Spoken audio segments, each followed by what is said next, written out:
Student, good morning. आज हम प्रकाश संश्लेषण की अगली कड़ी में प्रकाश तंत्र प्रथम और प्रकाश तंत्र द्वितीय यानी फोटो सिस्टम फर्स्ट और फोटो सिस्टम सेकंड के बारे में अध्ययन करेंगे। प्रकाश तंत्र प्रथम, प्रकाश तंत्र प्रथम जिसको चक्रीय फास्फोरिलीकरण भी कहा जाता है, इसके बारे में हम आज अध्ययन करने जा रहे हैं। तो प्रकाश तंत्र प्रथम में होता क्या है कि प्रकाश तंत्र फर्स्ट में फोटोन की ऊर्जा का अवशोषण होता है। यानी प्रकाश तंत्र फर्स्ट में फोटोन की ऊर्जा का अवशोषण होता है और फोटोन की ऊर्जा का अवशोषण क्लोरोफिल के विभिन्न अणु हैं, जैसे chlorophyll 660, chlorophyll 670, chlorophyll 680, chlorophyll 690, chlorophyll 700 और विभिन्न प्रकार के कैरोटेनॉइड्स करते हैं। यानी कि फोटो सिस्टम फर्स्ट में फोटोन की ऊर्जा का अवशोषण क्लोरोफिल के विभिन्न अणुओं और कैरोटेनॉइड्स के द्वारा किया जाता है, जो कि भिन्न भिन्न तरंग दैर्घ्य वाली तरंगों को अवशोषित करके अंत में विशेष प्रकार के क्लोरोफिल ए 700 यानी जिसको P700 कहा जाता है, A700 अणु को अभिक्रिया केंद्र की तरह कार्य करता है, को ट्रांसफ़र कर देते हैं। यानी ये जो जैसे हम यहाँ देखें इसको, ये रिएक्शन सेंटर है। इस रिएक्शन सेंटर पर फोटोन प्रकाश के फोटोन की ऊर्जा, जिसमें क्लोरोफिल ए 660, 670, 680, 690, क्लोरोफिल 700 और विभिन्न प्रकार के कैरोटेनॉइड हैं, वो इस रिएक्शन सेंटर पर जिसको P700 कहा जाता है, उस रिएक्शन सेंटर पर जाकर के ट्रांसफ़र कर देते हैं। आगे बढ़ते हैं। इस रिएक्शन सेंटर में इस रिएक्शन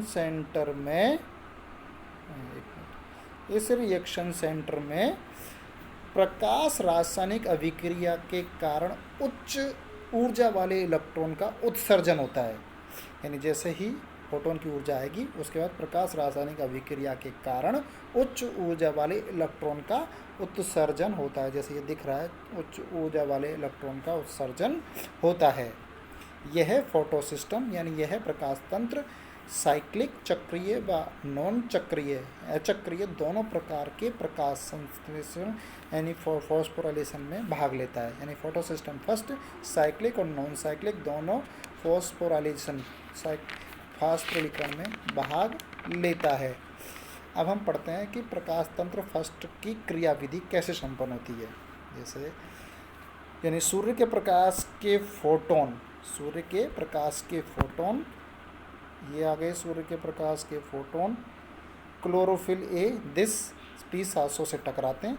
सूर्य के प्रकाश के फोटोन P700 से टकराते हैं तथा फोटोन की क्वांटम ऊर्जा का अवशोषण करके क्लोरोफिल ए से दो इलेक्ट्रॉन उत्सर्जित होते हैं। जैसा कि डायग्राम में दिख रहा है, क्लोरोफिल ए से दो इलेक्ट्रॉन उत्सर्जित होते हैं, जिससे क्लोरोफिल अणु ऑक्सीकृत यानी ऑक्सीडाइज्ड अवस्था में आ जाता है। ठीक है, पहला स्टेप हुआ। यहाँ से क्लोरोफिल अणु से इलेक्ट्रॉन उत्सर्जित हुए और उत्सर्जित होने के बाद क्लोरोफिल अणु ऑक्सीकृत अवस्था में आ जाता है। ये उत्सर्जित इलेक्ट्रॉन्स एक आयरन सल्फर प्रोटीन द्वारा ग्रहण कर लिए जाते हैं, जिससे आयरन सल्फर प्रोटीन अपचेत अवस्था में आ जाता है। नेक्स्ट, इससे ये इलेक्ट्रॉन्स पुनः फेरिडक्शन द्वारा ग्रहण के लिए जाते हैं। यानी कि फेरिडक्शन द्वारा ग्रहण कर लिए जाते हैं। अपचयित फेरिडक्शन से ये इलेक्ट्रॉन्स NADP के द्वारा ग्रहण किए जाते हैं, जो अपचयित होकर NADPH2 अवस्था में आ जाता है। और NADPH2 एक शक्तिशाली अपचयनकारी यानी स्ट्रॉन्ग रिडक्टेंट है। यानी कहने का मतलब यह है कि यहाँ से फोटोन की ऊर्जा फेरस सल्फर प्रोटीन से निकली, वहाँ से इलेक्ट्रॉन्स निकल गए फेरिडक्शन तक, और फेरिडक्शन से ये NADPH2 के निर्माण के बाद समाप्त हो जाते हैं। इसके बीच में ये सब चीज़ें भी बनते हैं। फिर रिडक्शन से साइटोक्रोम B6, साइटोक्रोम B6 से साइटोक्रोम F, साइटोक्रोम F से प्लास्टोसाइनिन और प्लास्टोसाइनिन से वापस इलेक्ट्रॉन्स P700 में चला जाता है। तो इस प्रकार ये इलेक्ट्रॉन यहाँ से होता हुआ वापस इसमें प्रवेश कर जाता है, इसलिए इसे साइक्लिक चक्रीय भी कहा जाता है। तो ये तो हुई फोटोसिस्टम फर्स्ट की क्रियाविधि। Next photosystem second. ये फोटोसिस्टम फर्स्ट क्लियर है, यानी कि जो NADPH2 फोटोसिस्टम फर्स्ट में जो NADPH2 बना है वो NADPH2 डार्क रिएक्शन में कार्बन डाइऑक्साइड के अपचयन में काम आती है। इसे कोशिका की रेडिशिंग पावर, अपचयन शक्ति भी कहा जाता है। NADPH2 डार्क रिएक्शन में यानी C3 चक्र में जो आगे पढ़ेंगे हम, उसमें कार्बन डाइऑक्साइड के अपचयन में काम आती है और इसे कोशिका की अपचयनकारी शक्ति यानी रेडिशिंग पावर भी कहा जाता है। नेक्स्ट है प्रकाश तंत्र सेकंड, फोटोसिस्टम सेकंड। प्रकाश तंत्र सेकंड में फोटोन की ऊर्जा का अवशोषण क्लोरोफिल के, जैसे प्रकाश तंत्र फर्स्ट में थे वैसे ही प्रकाशन सेकंड में, लेकिन यहाँ पर वेवलेंथ अलग है वहाँ की तुलना में। क्लोरोफिल A 673, क्लोरोफिल B व फाइकोबिलिन्स करते हैं, यानी फोटोसिस्टम सेकंड में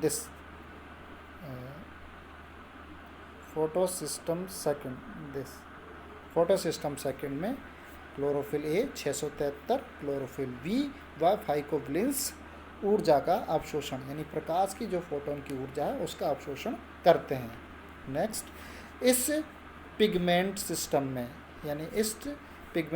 में भी अणुओं द्वारा विभिन्न तरंग दैर्घ्य की प्रकाश तरंगों का अवशोषण रिएक्शन सेंटर अभिक्रिया केंद्र P680 को स्थानांतरित किया जाता है। जैसे हमने पहले बताया कि विभिन्न प्रकार की तरंग chlorophyll A, B, C, D, E, phycobilins, इनमें से होते हुए प्रकाश के फोटोन की ऊर्जा अभिक्रिया केंद्र यानी रिएक्शन सेंटर P680 तक को स्थानांतरित हो जाती है।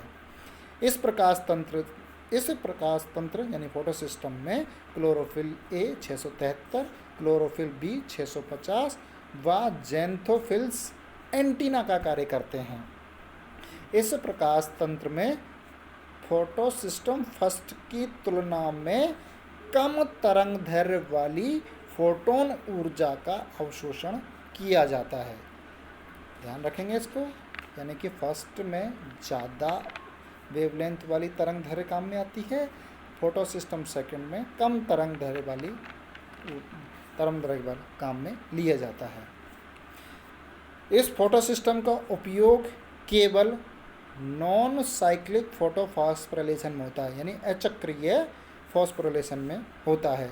अब जैसे डायग्रामेटिकली ये दिख रहा है, अब हम पढ़ते हैं कि फोटोसिस्टम सेकंड की क्रियाविधि, जैसे आपको डायग्राम से दिख रहा है उसी के हम बारे में विस्तृत रूप से अध्ययन करेंगे।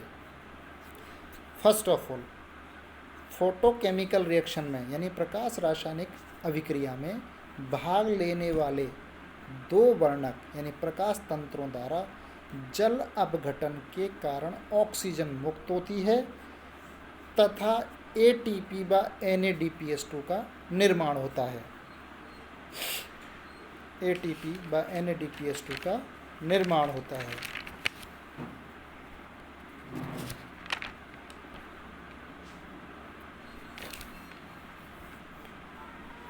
ATP को एसिमिलेटरी पावर यानी स्वांगीकरण शक्ति और NADPH2 को रेडिशिंग पावर अपचयनकारी शक्ति कहा जाता है।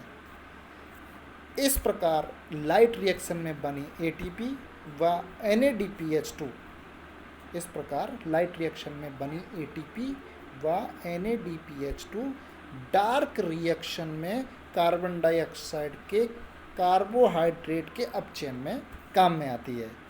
अब नॉन साइक्लिक फोटोरेस्पिरेशन के बारे में जैसे हम यहाँ पर देखें तो प्रकाश के फोटोन की ऊर्जा रिएक्शन सेंटर P680 तक पहुँचती है। उसके बाद ये ऑक्सीडाइज अवस्था में आता है। ऑक्सीडाइज से इलेक्ट्रॉन एक पदार्थ फियोफाइटिन के द्वारा ग्रहण किए जाते हैं। फियोफाइटिन से ये इलेक्ट्रॉन, जब ये ऑक्सीडाइज हो जाता है फियोफाइटिन, तो इलेक्ट्रॉन प्लास्टोक्यूनिन तक पहुंचते हैं।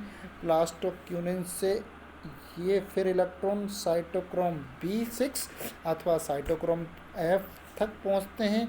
वहाँ से फिर ये इलेक्ट्रॉन प्लास्टोसाइनिन में चले जाते हैं और प्लास्टोसाइनिन से ये इलेक्ट्रॉन फोटोसिस्टम फर्स्ट में चले जाते हैं। सेकंड वाला फोटोन का वो जो फोटोन है वो यूँ चक्र लगा करके वापस इसमें नहीं आता, इसलिए ये नॉन साइक्लिक है। अगर यहाँ वापस आता तो साइक्लिक होता है, तो ये वापस नहीं आता है। तो ये इस प्रकार होता हुआ फोटोसिस्टम फर्स्ट में चला जाता है और वही फोटोसिस्टम फर्स्ट से फेरस सल्फर प्रोटीन में, वहाँ से फिर फेराडॉक्सन से फिर NADPH2 का निर्माण। तो इस प्रकार हम यहाँ देखते हैं कि ATP का फॉर्मेशन और NADPH2 का फॉर्मेशन, यानी फोटोसिस्टम फर्स्ट और फोटोसिस्टम सेकंड में ATP और NADPH2 का फॉर्मेशन होता है, यानी ये ऊर्जा हैं जिनका फॉर्मेशन हो जाता है। और ATP को हम जानते हैं कि स्वंगीकरण शक्ति यानी कि एसिमिलेटरी पावर, और NADPH2 को रेडिएशन पावर, अपचयन शक्ति कहा जाता है। और यही जो शक्तियां हैं ATP और NADPH2, वो आगे यानी कि डार्क रिएक्शन में वहाँ पर CO2 का क्या करेंगी, CO2 का अपचयन करेंगी, जिसके द्वारा कार्बोहाइड्रेट का अपचयन हो जाता है और कार्बोहाइड्रेट का अपचयन कंप्लीट आगे हो जाएगा। तो आगे हम अब डार्क रिएक्शन के बारे में पढ़ेंगे। फिलहाल ये आज का फोटोसिस्टम फर्स्ट और फोटोसिस्टम सेकंड समाप्त होता है। धन्यवाद।